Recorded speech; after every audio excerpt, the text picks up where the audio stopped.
Most people believe their life is shaped by circumstances, but in reality, it's shaped by how they respond to circumstances.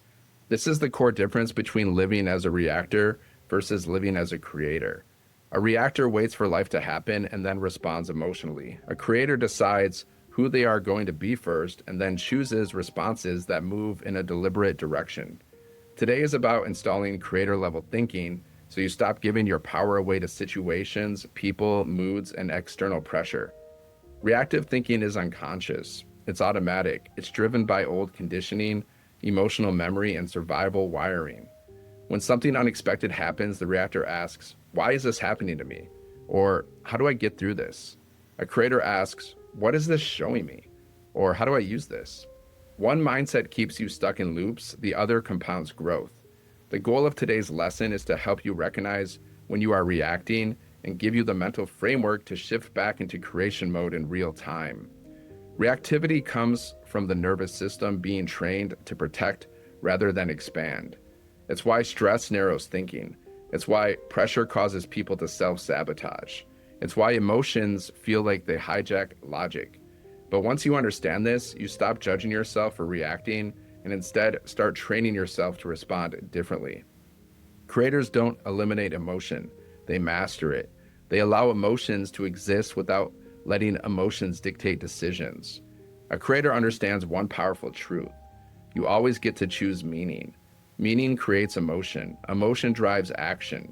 Action reinforces identity. This is the identity loop you've been building through this course. When you change the meaning you assign to events, you change how you feel, which changes how you act, which changes who you become. Reactors let meaning be assigned automatically by the past. Creators assign meaning intentionally based on where they're going. Here's a simple example. Something doesn't go as planned. The reactor thinks, "Here we go again," feels discouraged, pulls back, and reinforces the identity of someone who struggles.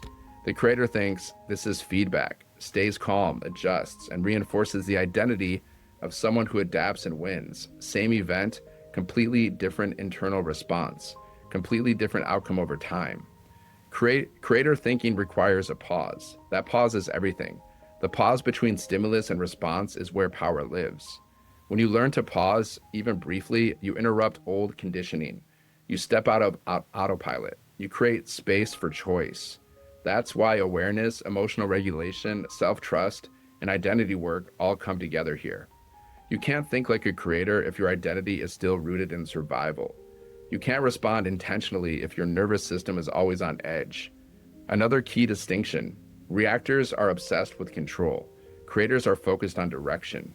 Reactors try to control outcomes. Creators control inputs. Reactors fight reality. Creators work with reality. Reactors ask, "How do I avoid discomfort?"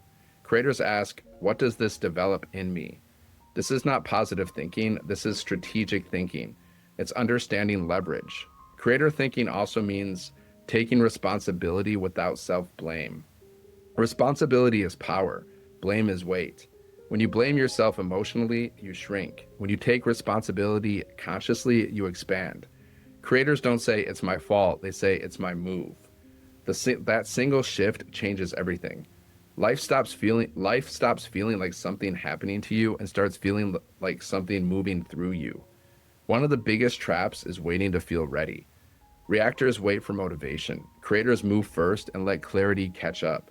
Identity leads action, not the other way around.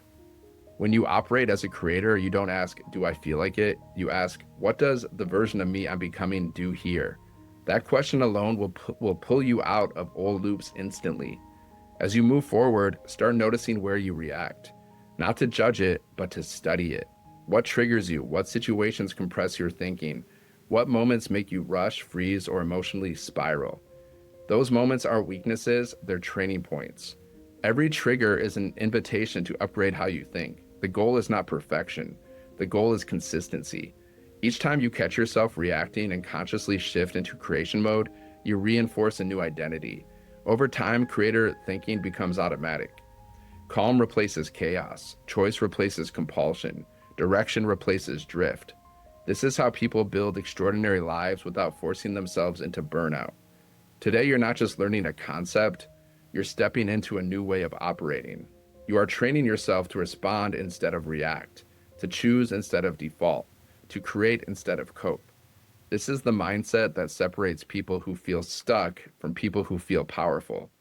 Carry this forward, practice it daily, and remember, the moment you pause, you are already winning.